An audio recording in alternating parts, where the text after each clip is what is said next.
everyone, and welcome to beautiful Vanuatu for the very first edition of OFC Monthly, coming from the host of our Under-20 qualifiers. I'm Fred de Jong, and this OFC Monthly will bring you stories and the happenings from around Oceania's world of football.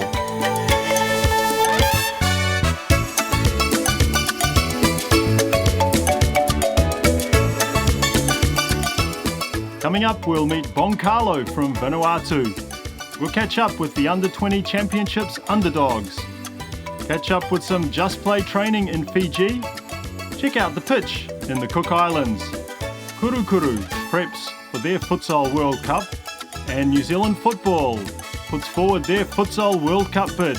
But first up, let's take a look at Vanuatu's budding star.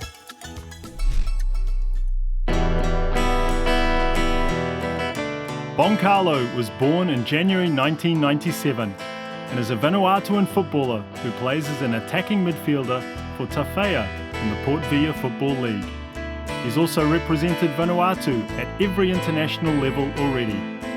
He made his debut for Vanuatu on November the 7th, 2015 in a 1-1 draw against Fiji. And prior to this debut, Carlo featured 5 times for the Under-17 team at the 2013 OFC Under-17 Championship, the first in a 1-1 draw against Papua New Guinea, then in a 1-1 draw against Fiji, and also in a 2-1 loss against New Zealand, before 2 3-1 victories against the Cook Islands and New Caledonia respectively. He was later called up to the Vanuatu Under-20 team for the 2014 OFC Under-20 Championship, where he scored 2 goals in 5 matches. The first in a 4-0 victory over American Samoa, and then in a 2-2 draw against Fiji. The other matches he played in that tournament: a 1-0 win over New Caledonia, a 0-0 draw against local rivals the Solomon Islands, and a 4-2 victory over Papua New Guinea. With quick feet, good composure, and a terrific shot, Carlo is a complete midfielder and a key player for Vanuatu in September's Under-20 Championship. With a fantastic celebration to boot, one that Vanuatu football fans will be hoping to see during the upcoming Under-20 Championship.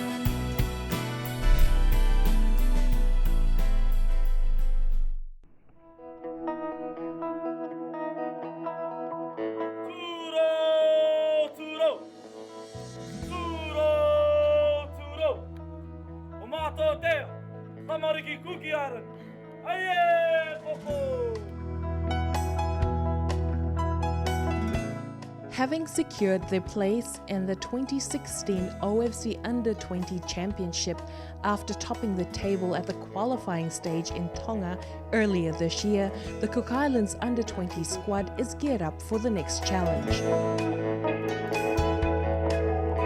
Very important for the Cooks to get our exposure out there. You know, I think just to advance to the next stage of Vanuatu means something to all of us, and the feeling's indescribable. Although the team celebrated their success, progressing to the regional qualifiers is a position some of the boys have found themselves in before.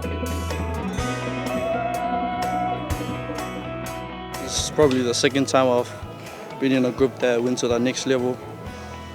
First was in Under-17s 3 or 2 years ago, and now that will be my second time. Having learnt a few harsh lessons about what it means to take on the best teams in the region, the Cookies know they need to ensure their team is at the top of their game.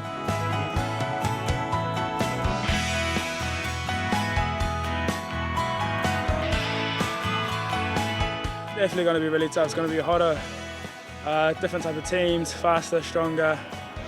Especially against New Zealand and New Cali. New Cali's closing the gap, I think, and it's really good to see that. But I think the boys will be ready for Vanuatu. Expect us to be at least in the top 5. Hopefully, if we don't get the win, then it's fine as long as we made it in the top 5.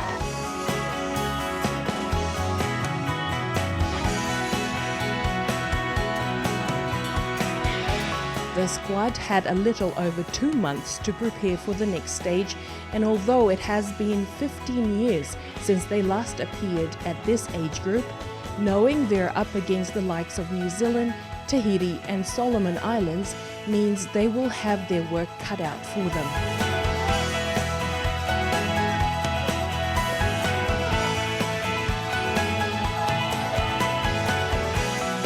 We're looking forward and ready, so probably go home and prepare ourselves, train harder and hopefully be better.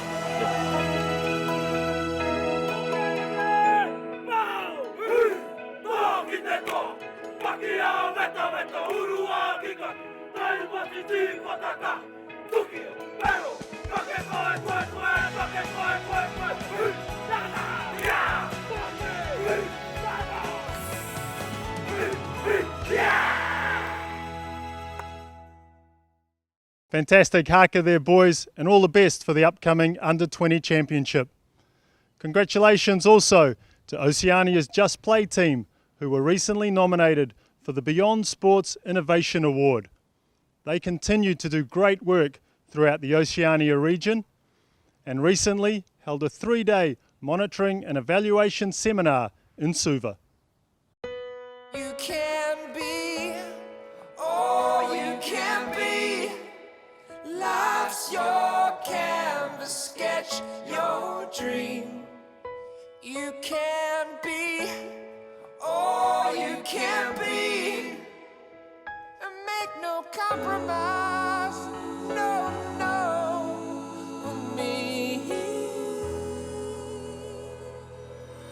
This course is the first of its kind in the Pacific, and we are fortunate that we have been chosen out of other 11 countries in the Pacific to pilot this program. The Fiji Just Play program has been a poster child for Just Play in Oceania, and we picked this group because we feel that we are very confident. We've got the support from the authorities. The team is actually a role model for all the other teams in the Pacific because most of the programs are first being piloted here. For example, the Just Play 13 to 16-year-old program was piloted in Fiji, and the Just Play emergency program was also adapted in Fiji after it was first run in Vanuatu after the cyclone. The seminar is about research in sport for development, and it's with the Just Play program. And basically, it's about giving the people here in the program the opportunity to understand and implement research in the communities, which will help them to show what kind of a great program Just Play is, and also to identify areas that need further support. Monitoring and evaluation is one of the most crucial aspects of the Just Play program. This is because to monitor is to continuously see whether the program is working.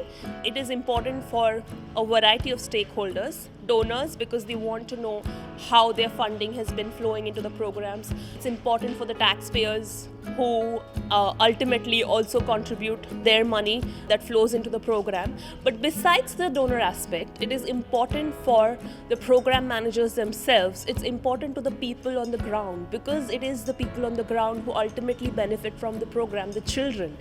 And we can only find out about the impact through monitoring and evaluation, and we can fine-tune and adapt it. We can capture the impact better through the tools of monitoring and evaluation, and that is what we are exactly trying to do through this workshop. The seminar is with the program manager from the Fiji Just Play program and coordinators, as well as a number of volunteers. And they are contributing and they are engaging and they are participating because they are the ones who eventually will facilitate this research and monitoring and evaluation in their communities and schools. The key outcome, of course, is that for communities to build the capacity of the volunteers, to let the communities monitor and evaluate their own program. Communities here in Fiji are already taking ownership of the Just Play program. They already feel like Just Play program is their own. It's not a foreign program. It's not something imposed on them. We've got a fantastic program with Just Play. Often the research is the area that scares people the most because they think they are tested and evaluated. but I think we've been able to show that it's a very important component of Just Play and how it's going to deliver its targets in the future. And I think the main highlight for me was to see that people actually had fun engaging in research.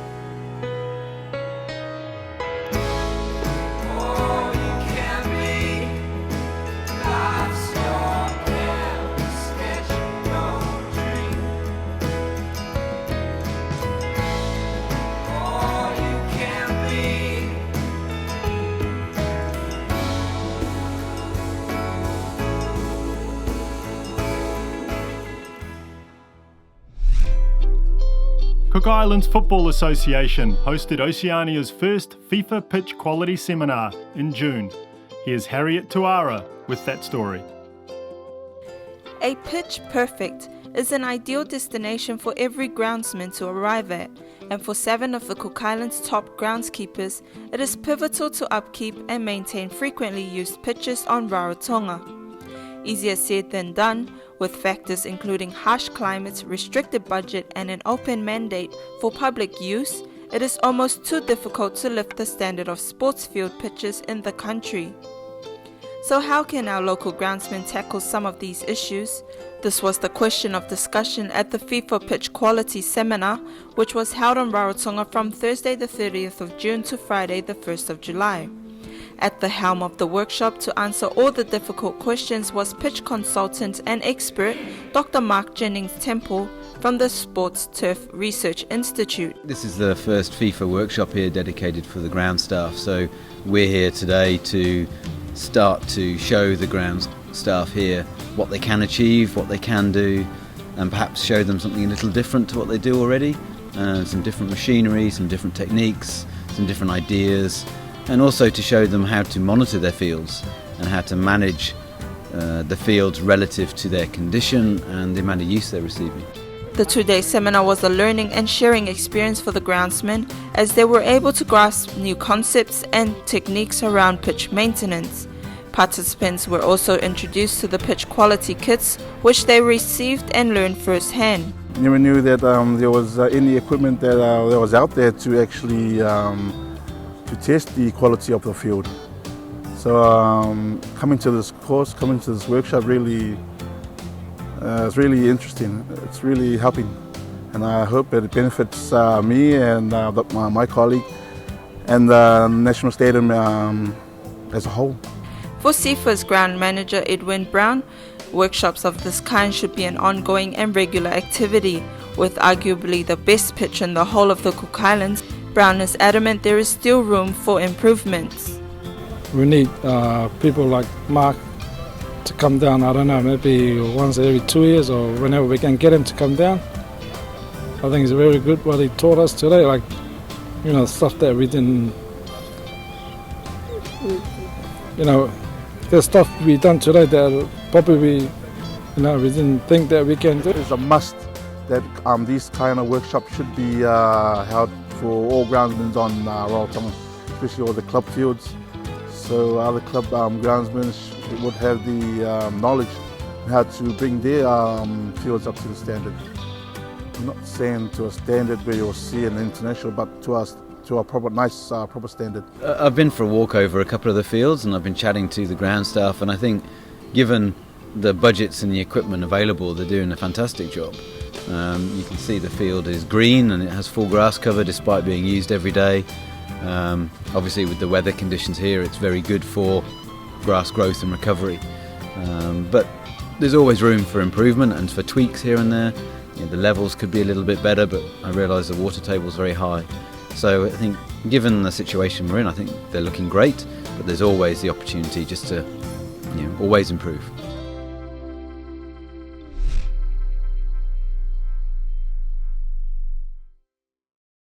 Reigning Oceania futsal champions, the Solomon Islands, are set to embark on their third consecutive FIFA Futsal World Cup campaign when the competition gets underway later this month in Colombia. Ranked 43rd in the world, the Kurukuru have been drawn into Group E with 2 top 10 sides, Argentina and Kazakhstan, as well as 19th ranked CONCACAF champions, Costa Rica. The Solomons' Brazilian coach, Juliano Schmeling, is well aware of the task ahead for his men, who seem to thrive on tough challenges. We don't have any futsal court, any international futsal court, especially to prepare for the World Cup. Yeah. This is a big challenge for us at the moment. It's difficult. Yeah, it's difficult for training. We are training based at the moment is church. We have a different slab as well, with the concrete slabs. If not, we go into the field, a soccer field. The only venue, the only futsal court which is a basketball court in the country. But the floor is at the moment is very dangerous to play.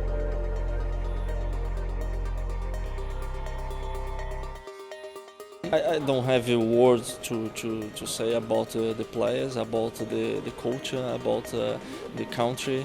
For me, 3 times now in the World Cup will be amazing for a country, a small country with no facilities. Definitely for me is amazing what they are doing.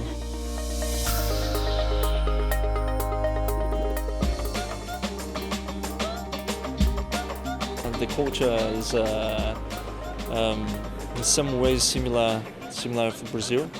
In some ways, the passion for the game, the way they play, the creativity, the freedom on the court.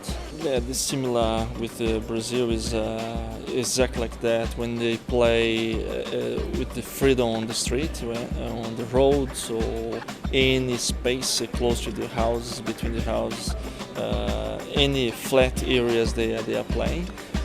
So they grew up like that. Definitely is like Brazilians.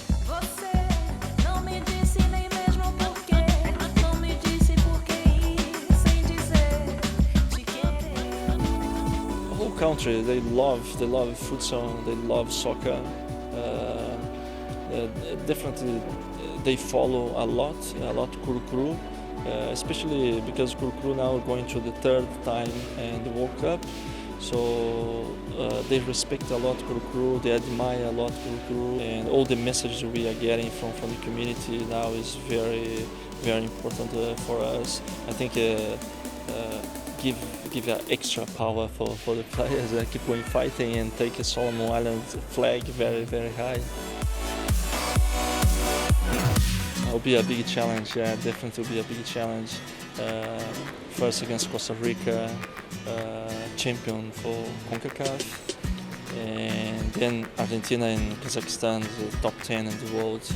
Definitely we're looking to play three good games.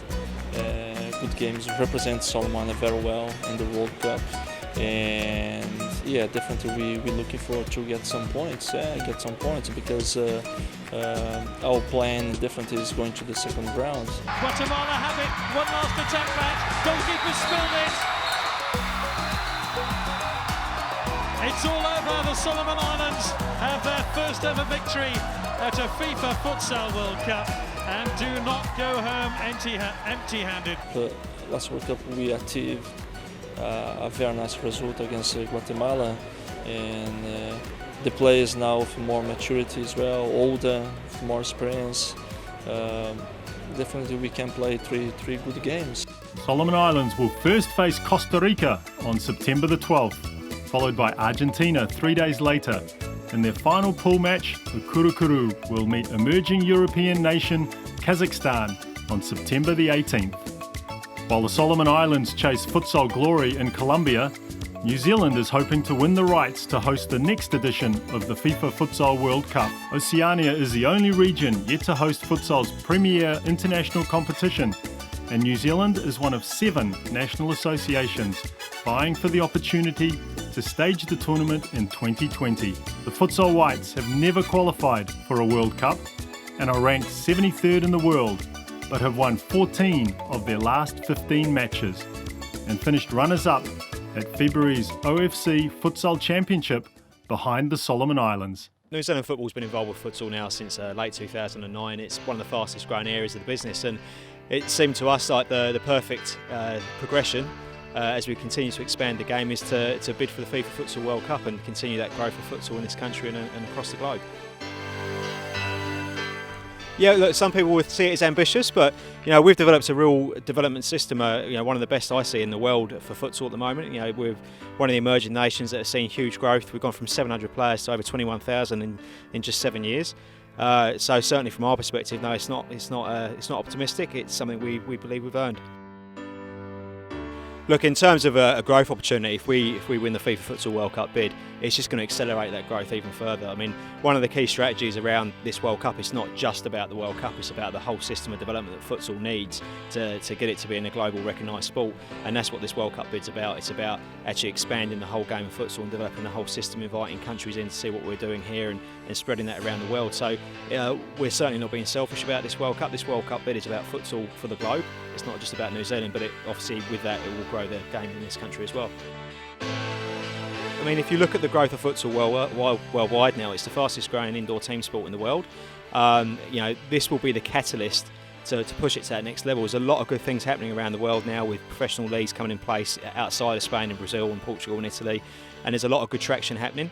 Our aim is to put on an absolutely spectacular event that actually focuses on the whole system of development and just springboards futsal across the globe.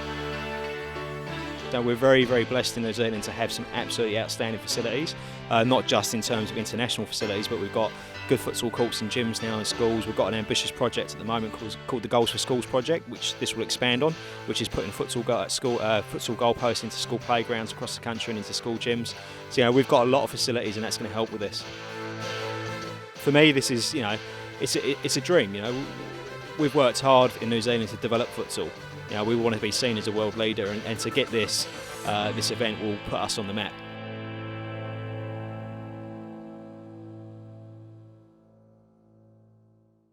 Well, that's all for this first edition of OFC Monthly. Hope you enjoyed it, and we'll see you again next month. We'll leave you with some highlights from the 2014 Under-20 Championship and a look at the draw for the upcoming tournament. Goodbye. This is ANZ Stadium in Suva, Fiji. It's the OFC U20 Championship as well.